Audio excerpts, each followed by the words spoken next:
Yeah, it works, right? You hear me in the back also? Good. So I would like to thank the organizers, first of all, for inviting me here.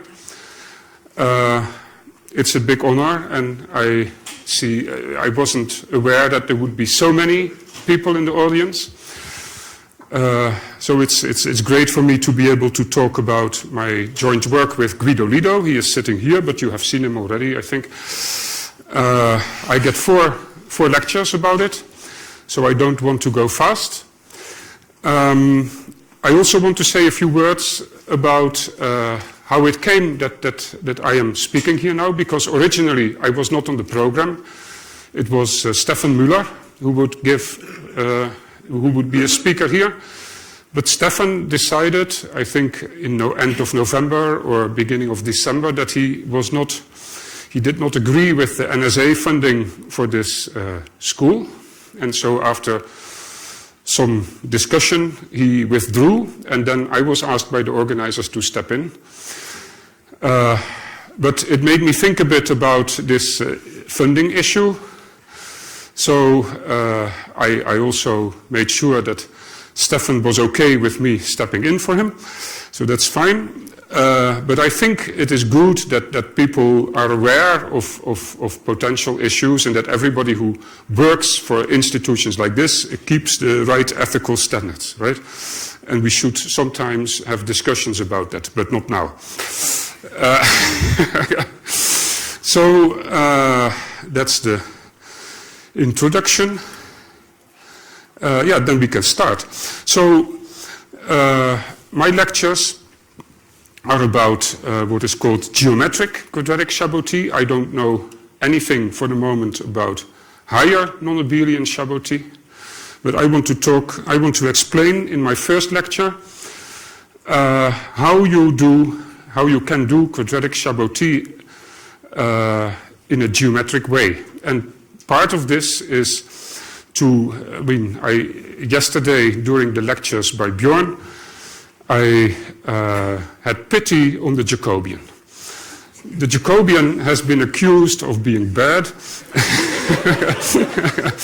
It is like you are in a court, right, and there is a prosecutor, and the Jacobian is the accused object here. And I am the lawyer. I am going to defend the Jacobian, and I would like to see it rehabilitated. And you are the jury. Maybe at the end of the school you can, I don't ask for a unanimous verdict, right? But you can think for yourself, okay, what about this Jacobian? Is it really bad or is it good? And even before I write anything, maybe it's good to say that as a variety, the Jacobian is not easy. So you start with a curve, just a one-dimensional variety, but you ask a very difficult question. I want to have all the rational points on this curve over Q, this nice curve over Q.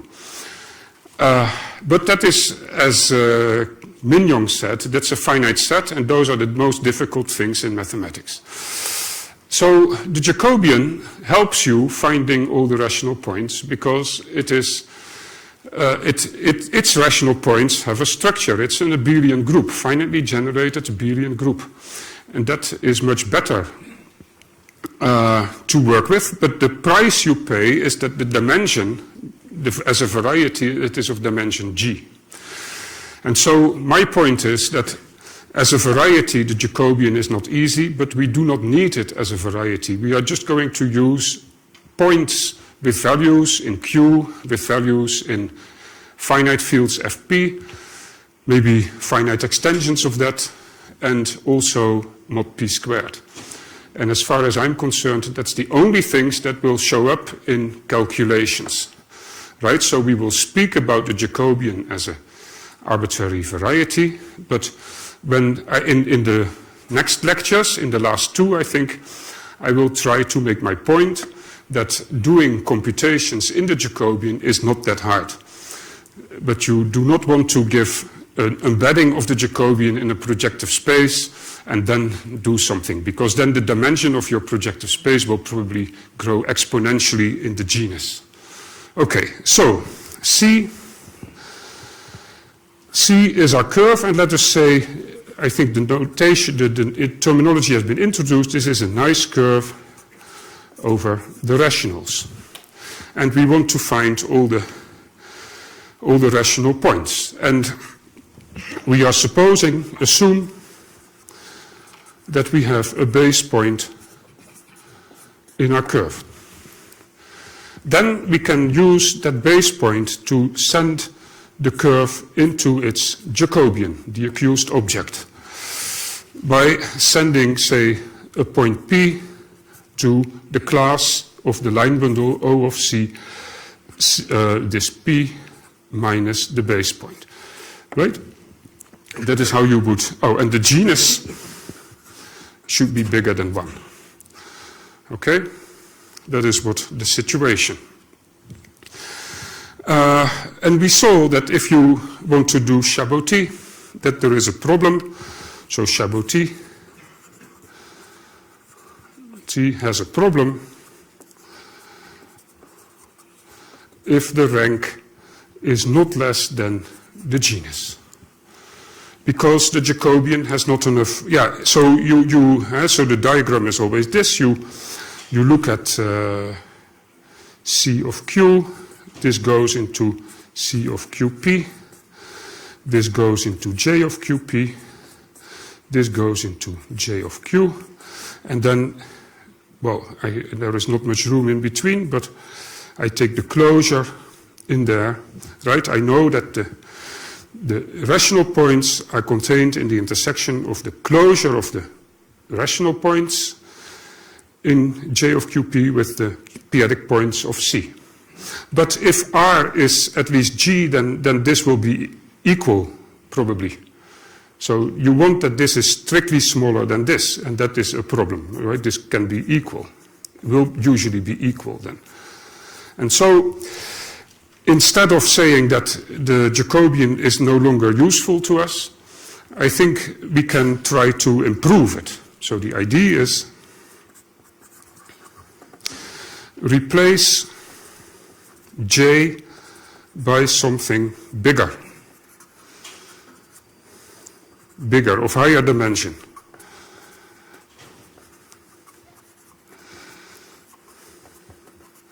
And then play the same game, right? And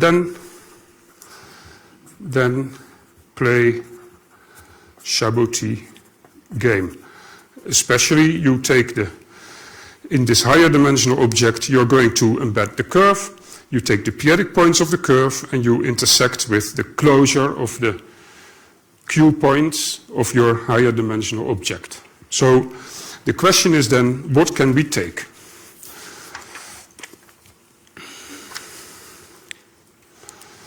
So, next page. So what to take?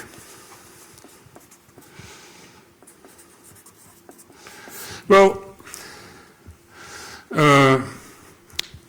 maybe I'll say later how I got to this. The whole project with Guido started with an idea. And that was in the end of 2017 or so. So the answer is a GM torsor on J. And what is a GM torsor? You have to think of a line bundle minus the zero section. That is a GM torsor. Okay, so I want to take a GM torsor on the Jacobian that is trivial on the curve embedded in the Jacobian. So we have to look at this. We have this embedding of the curve into the Jacobian, and because of the equivalence between GM torsors and line bundles, I'm going to look at the pullback by this map on the Picard schemes, right? Because that the line bundles are the Q rational points of the Picard scheme. That is what I want. So this means I have to draw a diagram here. I do Picard scheme of J over Q, right? This maps by pullback to the Picard of C over Q. And these are group schemes, and they look a bit alike, because they are smooth group schemes over Q. They're not abelian schemes because they are not connected. So we can look at their connected components. And what is the connected component of the Picard scheme of C? Well, that's the definition of J, as far as I know. Right? That's the connected component. And if I look at the group of components, I have the degree map to the constant group scheme Z over the field Q. So this is right? This is how you look at the Picard scheme of the curve. This is a large group, but if there are questions, I welcome you to ask. I think there is room for if you want to, or you ask later. Okay, so for the Jacobian, it's a bit different. What is the connected component of the Picard scheme of the Jacobian? Well, that's by definition the dual of the Jacobian. And here I have also this JB upper star map from here to here, and this happens to be an isomorphism. And you know that Jacobians are canonically principally polarized, and this isomorphism is in fact minus the canonical polarization inverse. Okay, that is a statement I make. All the I think if you, details are in the preprint with Guido. What I try to do here is not to follow the preprint too closely, because the preprint is not written as a nice presentation of the work. It is more a scientific thing where you do not do circular arguments. You do things that have to be done first, and this makes it hard to read, right? It's not so nice to read. Sorry for that. But if you look at, after these lectures, if you look again at the lectures and you get the preprint next to it, maybe it is easier to read it.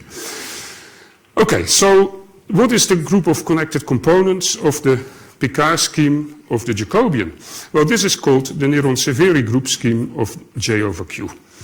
This is here I also have JB upper star, and this Néron-Severi group scheme is a étale group scheme over Q, not of finite type. It's locally of finite type, right? It is quite big in the sense, not in dimension, but in number of points. And you can also identify this with, say, hom from J to J dual, but I underline it to say that it is a scheme over Q of homomorphisms from J to J dual. So, and actually the map from here to there, I think if you have taken any course on abelian varieties, you know what this map is. A point here is a line bundle on J. If you have a line bundle on J, you can make a map from J to J dual by sending a point of J to the following point of J dual. That is, if you have a point of J, you translate your line bundle that came from the point here by that point of J, and you tensor with the inverse of your line bundle. That is a point on the dual of J. So this is the familiar map that sends a line bundle to this phi index line bundle, I think. That's the usual notation. Okay. Oh, symmetric, there is a plus here. Yeah, that's why Guido is sitting here. If I omit something, he will tell me. So it's the symmetric ones. It is the ones that are equal to their own dual if you correctly identify J dual dual with J. Okay? That's the thing. And now you do, this is here you have the snake lemma, right? So here you have a kernel, and that is why we were doing all this. Kernel of JB upper star. That goes here. And here I have kernel JB upper star on the Néron-Severi. Kernel there. And I have here a map.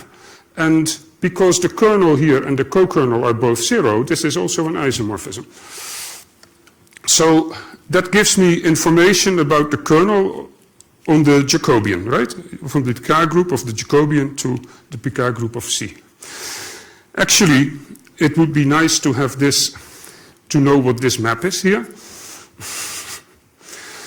And it has to do with trace on H1, say, Jacobian C, Z, right? If I have a homomorphism from this Jacobian to its dual, I can identify the dual with J itself by this map here, this JB upper star. I get an endomorphism of J, and this has a trace, so it will also be an endomorphism of this lattice of J, over the complex numbers. And that is 2G by 2G matrix, if you like, and you can take its trace. Trace times well, I think it's more or less that. The details are in the preprint. So this is a non-zero map. And that tells you that, oh, this is a free Z module of rank rho. So that's actually the definition of the Picard number rho. And so the kernel is free if I take, well, actually if I take the Q points of this thing, then I get a free Z module of rank rho. And the kernel is then free of rank rho minus 1. Okay? So given any Q point, given any symmetric endomorphism of J over Q, gives me a point in the kernel. And we are going to use those line bundles to make, to realize maybe our idea, to make something higher dimensional. So we could take, so given F from J to J dual with trace 0, we get actually, I want to say that we have also a map from here back there. Maybe with color, huh? If I take a red pen. So what does that map do? That map says if I have an F, I send it to, oh yeah, that means that I have to introduce the Poincaré torsor. So it will come in any case. So what do? We do a pullback of something that I will define. We do identity, comma, F, upper star of P. And so I'll do that here. So, yeah. Well, maybe before I do that, on the blackboard I would move back and forth, but here it's not so easy. So I say that I have this is a short exact sequence. I have a splitting maybe up to multiplication by 2 in this group. But I also have, on the kernel, I have this another splitting, right? This is an isomorphism on these kernels. So on the kernel, I have now 2 maps from here to here. Namely, go here and apply this map, or inverse isomorphism in here. And the difference is a map from here to here, right? So for every F, I get also, so this F here goes there, and I get, say, a B index F in J dual of Q. Okay, so that I want to use to make a line bundle on J that is trivial on the image of C and J. So get a line bundle on J that is trivial on the image, well, on JB of C, right? That is what I want to do. So let me try to explain that.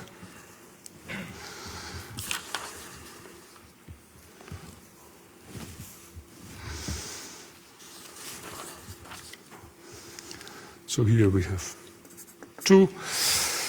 So, yeah, I have to do something. I have to introduce the Poincaré torsor, or Poincaré bundle first. So, for every abelian variety, A, we have the following. We have a dual. So we can view a dual as x1 of A by Gm. That is, so maybe it is easiest to go the other way around. If I have a Gm extension of A, so that would mean I have E for extension, here I have A, here I have Gm. Well, you see that over every point of A, I have a fiber, and that fiber is a translate in this group of the kernel. So that is a principal homogeneous space under this Gm. The fibers of this map are Gm torsors. So that means that this E to A is a Gm A torsor. Right? And so that says that at least I have a map from x1 to a dual. Well, actually it's a Gm torsor, but it is also one that is algebraically equivalent to 0, precisely because it has this well, maybe you could say because the parameterizing space is connected. I use what my claim, right? But okay. So it is good to see a dual as the moduli space of extensions of A by Gm. These extensions are also fantastic. They are rigid. That means they have no non-trivial automorphisms, no non-trivial automorphisms that induce identity on A and identity on Gm. And to prove that is very easy. If you have an automorphism of E that induces identity on A and identity on Gm, you take the difference with the identity map. That will be the identity on, that will be 0 on Gm. So it will factor through the quotient, but also from the quotient to the quotient you get 0, and so it is a map, a group homomorphism from A to Gm. But that is always 0, because A is projective and Gm is affine. Right? So it has no, these torsors, these Gm extensions are rigid. And that means that the moduli space has a universal object. So over a dual, we have the universal extension.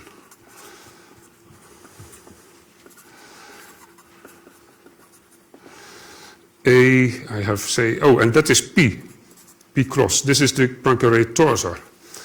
A times a dual, and here is this is a, yeah, we have a Gm. Now it's a bit confusing. This is Gm over a dual, goes in there. Over the base a dual, I have a short exact sequence of group schemes. The quotient, it is an extension of A base change to a dual, so it's the constant family A over a dual. It is an extension by Gm, but the extension class varies depending on where you are in this a dual. Right? And such an extension is a torsor over this. And the situation is also completely symmetric. You can also view this as, so the same P cross is also the universal extension of A by G, well, a dual by Gm over the base scheme, base A. So this is very nice. The Poincaré torsor is also the Poincaré bundle minus the 0 section. Maybe you know better the Poincaré bundle. That is the universal line bundle on A times a dual that is rigidified at the 0 sections. So that also those objects are also rigid. If you say, I want to do the line bundles on A, then it is good to use that such a line bundle. You can, at the 0 element of A, you can ask that it is trivialized. That doesn't matter for the set of isomorphism classes. And, okay.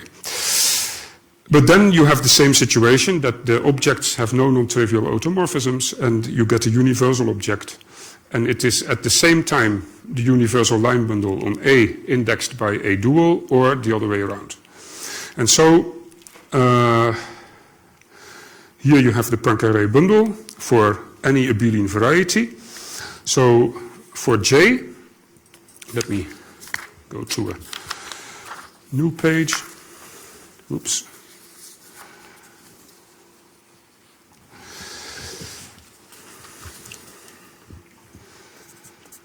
So we have J times J dual. Here I have this Poincare torsor of J times J dual. I have this map J here, and I was 2 slides back going to make line bundles on, if you want to see, I was going to make line bundles on J by looking at maps from J to J dual, right? This F here was an element of hom J, J dual. And I want to, and I do, now this makes sense. This is what I wrote here, identity, comma, F upper star P.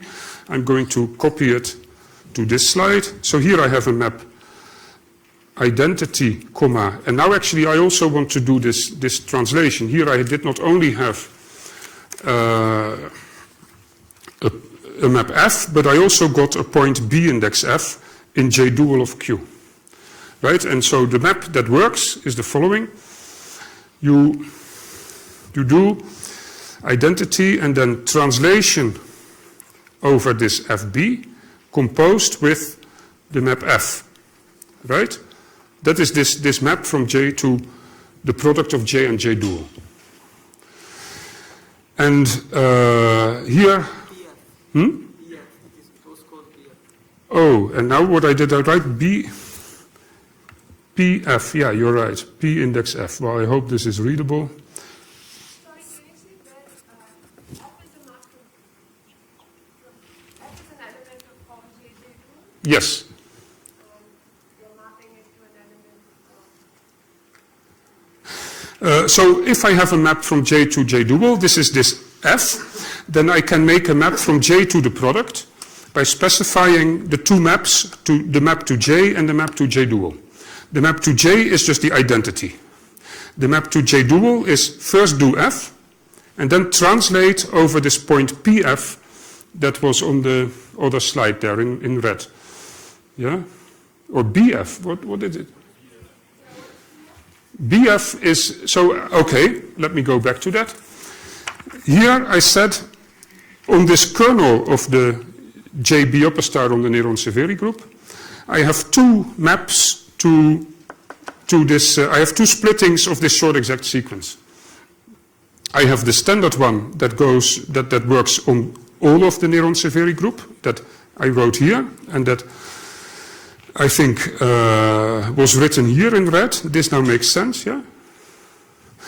And there is also the one that comes on the kernel from this isomorphism. So the inverse of the isomorphism with this injection here is also a map from here to here. So I have 2 maps from here to here, and the difference is a map from here to here.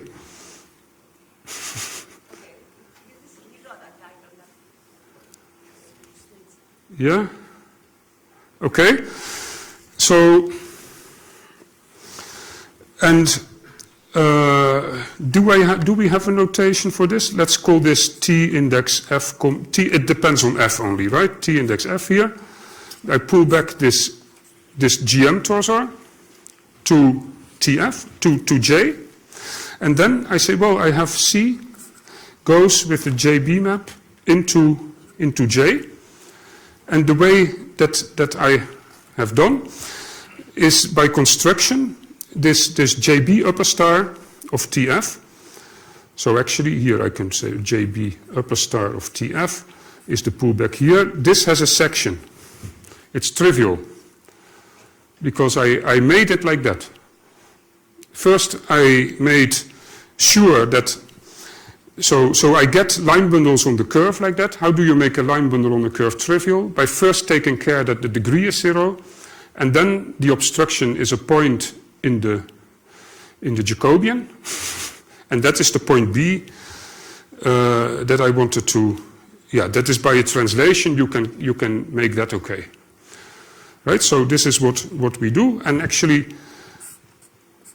I get a map like this, right? So this was maybe JB, we can call this JB tilde, and this is this has dimension G, this has dimension G plus 1, right?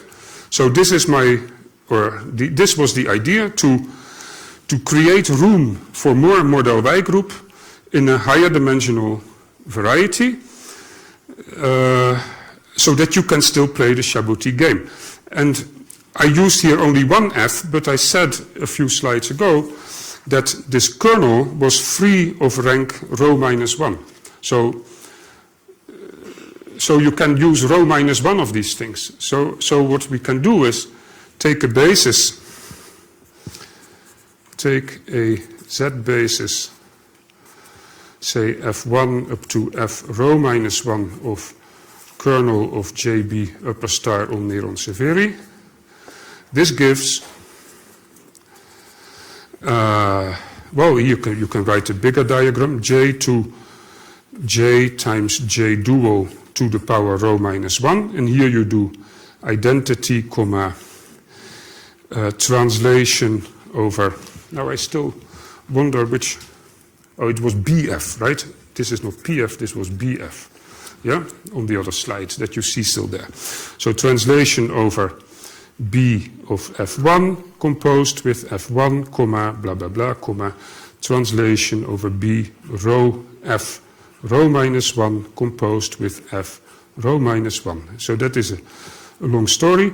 Here you have somehow the Poincaré torsor to the power rho minus 1, because you have a product of, well, you have rho minus 1 projections to J times J dual. You take the pullbacks of the Poincaré torsor via those P rho minus 1 projections, and that gives you a GM to the rho minus 1 torsor over this product. We pull it back, this we call T, and now I have still my C, I have JB, and the way we made it, make sure that you can, there is a lift, JB tilde, you can put C into T. Okay? So now, what is the dimension here?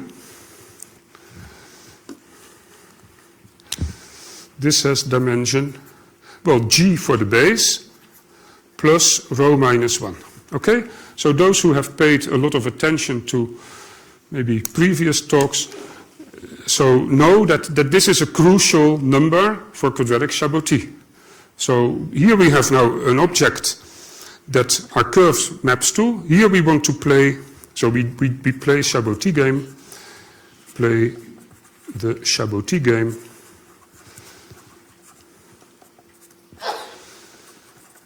In T. So you take a diagram as we had before with Q points, with QP points and closure, and you try to do it there. So, and you hope that this works.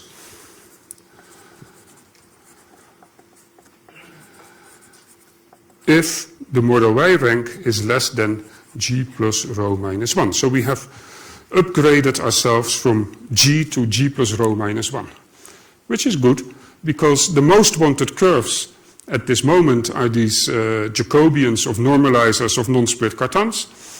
The cursed curve is a curve like that for level 13. And typically their Picard number rho is equal to G. So there are many examples, or the most wanted examples have rho equals G. So this is really great, right? Okay, So, but there is a problem, namely that if we look at the Q points of T, something goes wrong. So, for T of Q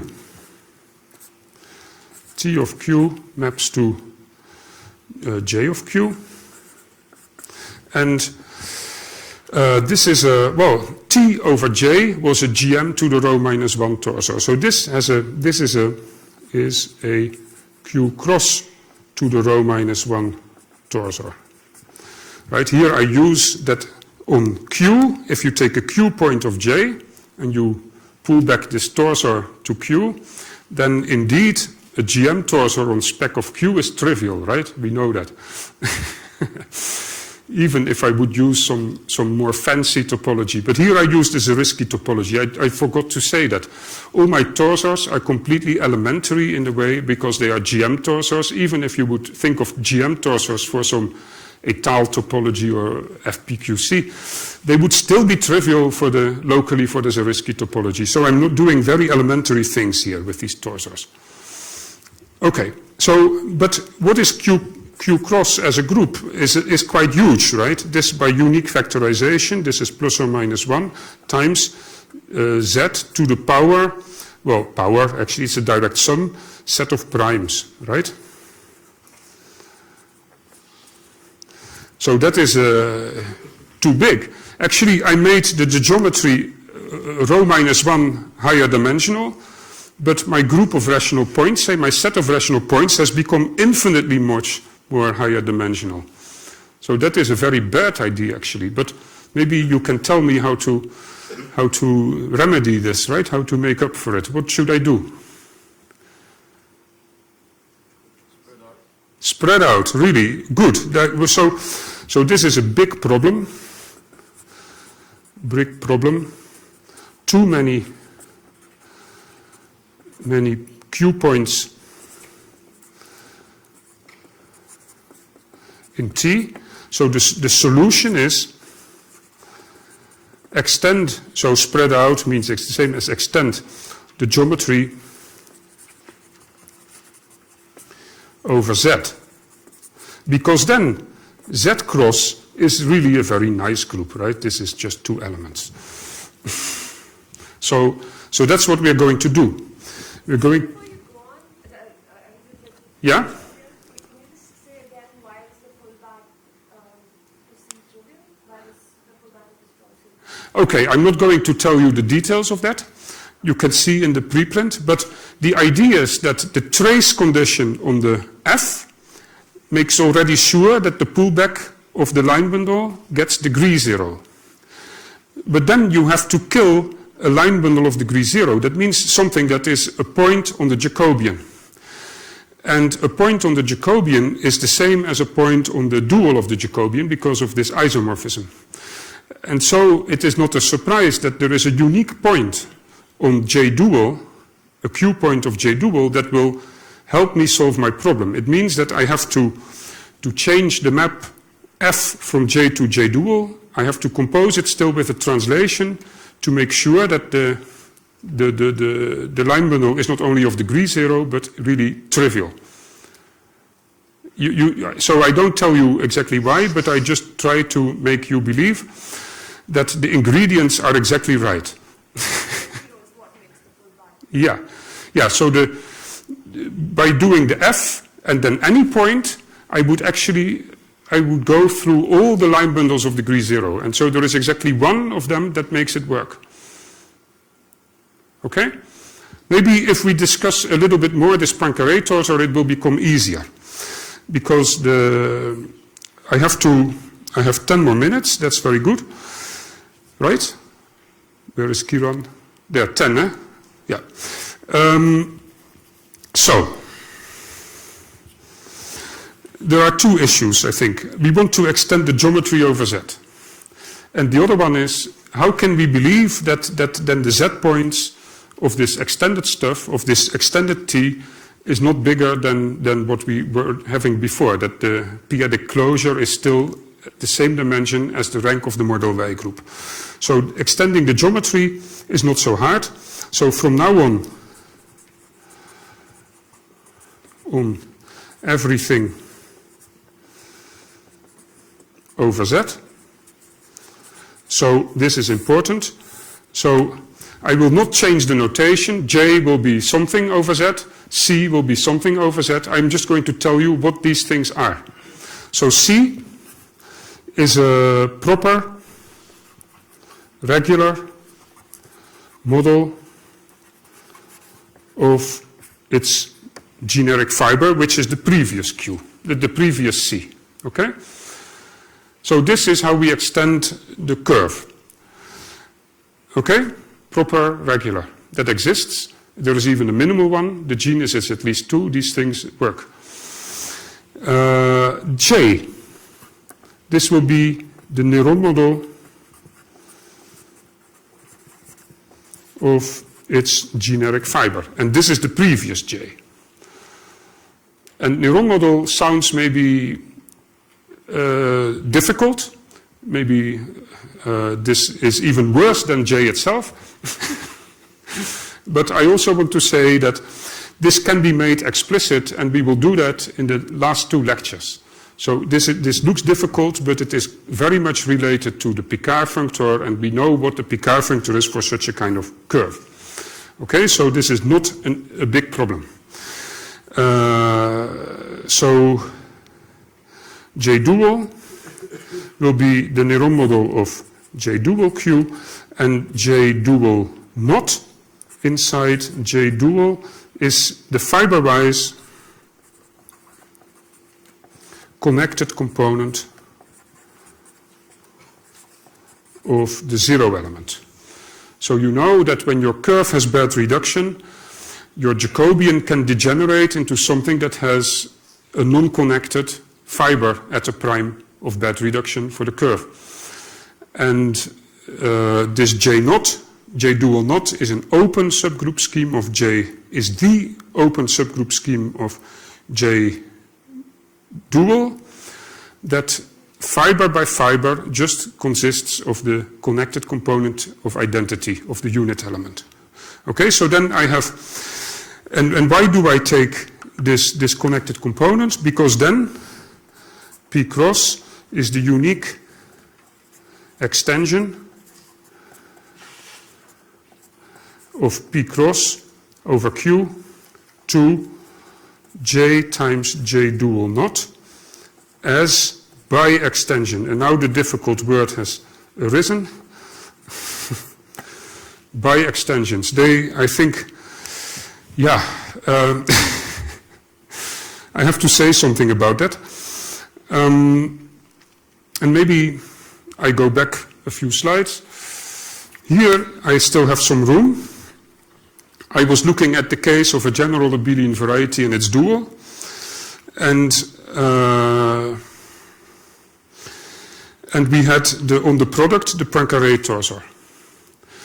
And this thing was in 2 ways the universal.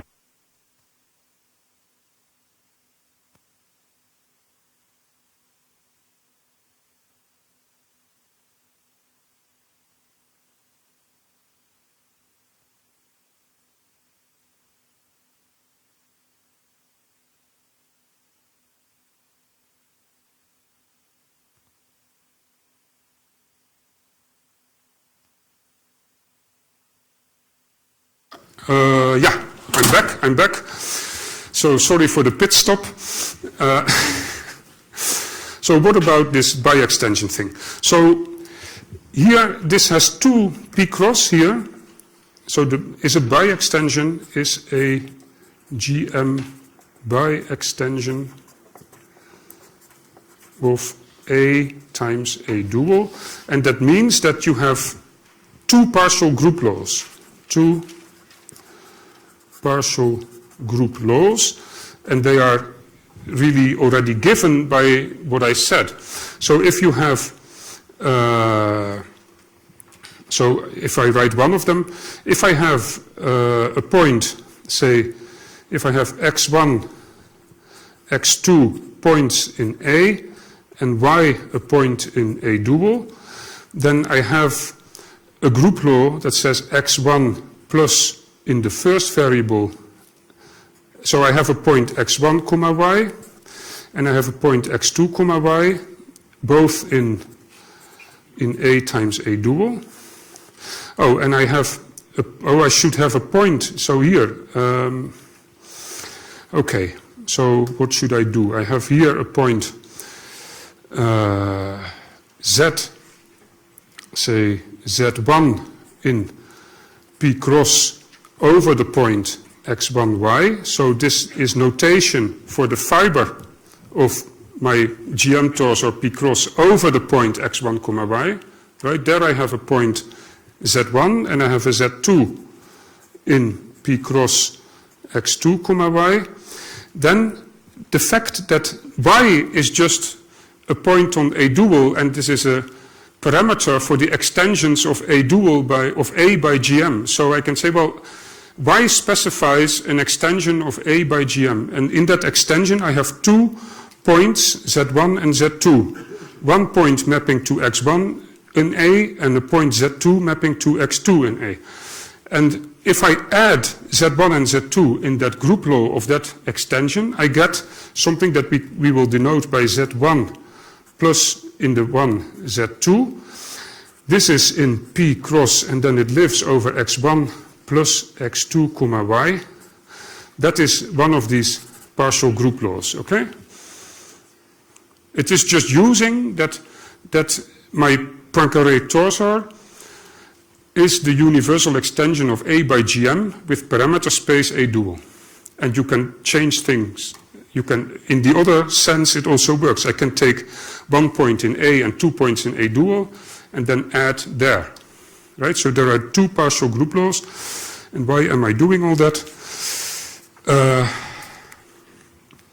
To say that I want that structure for my game, because I want to, so yeah, I'll go. We want it because somehow we have to show that the z points of T now, so we use the bi-extension structure of P cross over J times J dual naught to parameterize T of Z. So T of Z, right, this maps to J of Z, and this is a plus or minus 1 to the rho minus 1 torsor. And so up to finite group, this TZ and this JZ are the same sets, right? Over every point of JZ, I have 2 to the rho minus 1 points, but I know how to go between them because of this GM torsor structure. So what I would like to do is to choose a basis, say for the model Y group, or generators for the model Y group for J of Z. For each of my generators, choose one preimage, and then use this bi-extension, these partial group laws to get somehow like a section everywhere, right? So this is what we can do using the bi-extension structure, right? We can parameterize it like that. And this is, I will maybe give details in the third lecture or so. Okay, so the upshot of all this is that we played it, so we look at this, right? We say, well, C of Q is the same as C of Z, right? Because we took this proper model, and then every Q point extends to a unique section over Z. And this maps to C of ZP, so you choose any prime you like. Maybe it's good to take a prime of good reduction, but that is, we will see later. This maps to T of ZP, this maps to T of Z, and this is contained in T of Z closure in there. And now we can claim we will prove this is one-dimensional as a p-adic manifold. This is G plus rho minus one-dimensional. And this is at most r-dimensional. Right? And that is a theorem that we will prove. And so that is that is the basis of this geometric quadratic Chabauty. Okay? And that finishes my time, so nice. Thank you.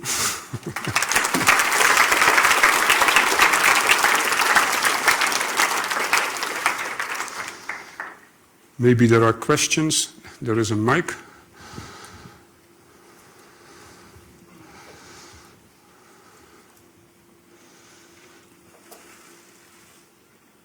Is there a way to modify this if we don't have a base point? Yeah, I think so. Because if you don't have a base point, you can still use the line bundle of one forms, right? You have always a divisor or a class, a line bundle of degree 2g minus 2. And g is not 1, so you have also always something. So you could map a point on the curve to 2g minus 2 times that point minus the class of the canonical divisor. And that is, I think, well, depending on your curve, if you have something of smaller degree, then you would use that. But if you know nothing, then you could use this. Right?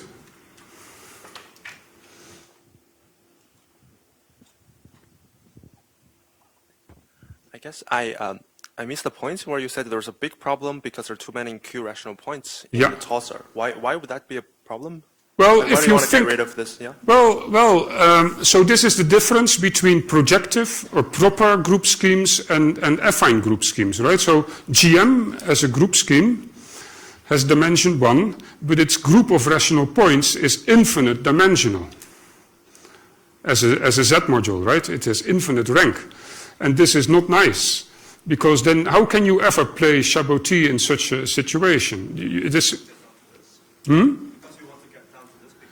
Yeah, so the only thing you can do is work over Z instead of Q, because then if you, so this has been in Bjorn's lectures yesterday, that if you have affine curves, then you're talking about, well, you usually use integral points, right? It is a difference between rational points and integral points. And so here we want to move to integral points, because then there are fewer of them, right?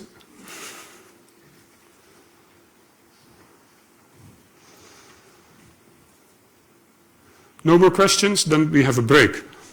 Let's thank Bas again.